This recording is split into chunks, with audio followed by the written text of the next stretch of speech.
pouch पूजा जदि पीबार आपन अभ्यास अछि बंद कर दो नाहले मकरा जाले दुईटा ले मुझे कोदल गुटे श्री मते हे गाना सुने देले मुटे कुर्तो कुर्तो हत्यार वोल्टेज के दाबी कर रखते बोले आशा करते साथ ताहले सुन ना आपन कुर्तो कुर्तो गीत मुनिछा गीत जुड़े लमके गुटे केला धन्यवाद आज्ञा नमस्कार नमस्कार केला नानी कहाँ बोलू मुई भी अकेला लो मुई भी अकेला सत्य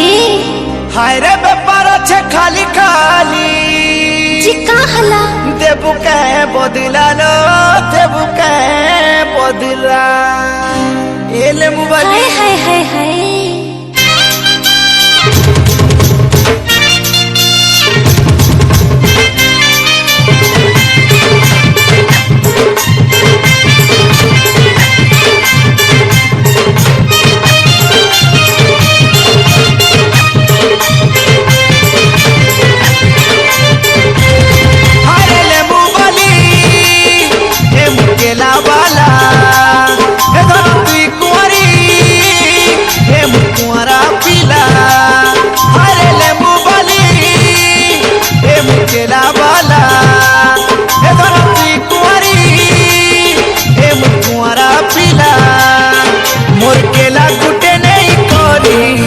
हसी हसी करी धन